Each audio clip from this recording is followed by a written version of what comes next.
Mazoezi ya mwili yafaa neno la Mungu likae kwa wingi moyoni. Kwa hiyo Mungu kwanza, Mungu sana, mazoezi lakini yanafanyaje? Yanafaa. Kwa nakushauri hata wewe mwana IPM, nenda kafanya mazoezi. Nenda gym kafanya mazoezi.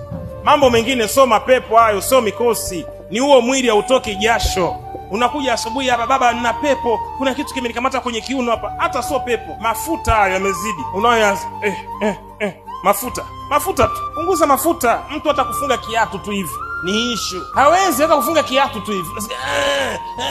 Unakamua maziwa. Kufunga tu kiatu ni issue. Naona msingizia shetani naye. Sasa ni shetani gani huyo? Mambo mengine mnaenda kuombewa, hata sio shetani, ni nyinyi wenyewe mmejiachia. Na wewe ukisema sina muda wa kwenda mazoezini, hujayapenda mazoezi. Kitu ulichokipenda lazima ukipe muda. Kwa utachagua mambo mawili. Upate muda wa kwenda Muhimbili kufanywa diocese sijui ile, au upate sasa hivi muda wa kwenda mazoezini. Utachagua mambo mawili hapo. Kwa sababu usipofanya mazoezi unakula tu na kunywa mapombe ovyo, unafanya vitu vya ajabu, unajiachia. AC kazini, AC kwenye gari, AC nyumbani. Una muda wa mwili kutoa jasho. Lazima utachagua mambo mawili. Kama una muda sasa hivi wa kufanya mazoezi, utaupata muda wa kuamka saa 10 kwenda kumuona daktari Muhimbili. Kwa hiyo nakushtua mapema, fanya mazoezi. Jipende, usikubali mwili wako uharibike. Ulinde mwili wako. Sehemu ambayo unaona sio ya kupita, wewe sio trekta kwamba tairi itatolewa itawekwa tairi nyingine. No, jilinde.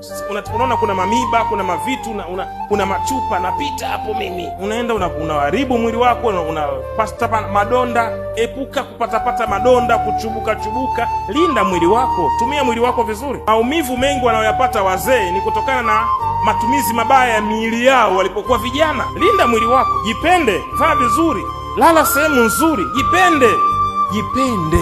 Hakuna atakayekupenda wewe kabla ya kujipenda kwanza wewe mwenyewe. Jipende. Be smart. Leo vijana wadogo tu wamechoka ukiwaangalia. Yaani wamechoka, unamuuliza una miaka 30, 33. Yaani kachoka. Kwa sababu gani? Hajipendi, hajilindi. Wanashinda na makonyagi tu. Haya basi wewe unapenda bia. Basi kunywa basi kistaarabu. Sababu sasa wachungaji tumeongea mpaka mdomo utachanika. Haya basi kunywa basi kistaarabu basi. Lakini unakuta kijana yuko pale anakuambia, wanakunywa mabia, makonyagi, wanashindana. Siku hizi wanachanganya hii, wanaita mkorogo utakuwa matunda mbinguni. Wanachanganya hii. Kijana mdogo mashavu yameshuka hivi. Wanaamka asubuhi macho mekundu. Figo lazima iferi hapo. Ndio ukienda Muhimbili pale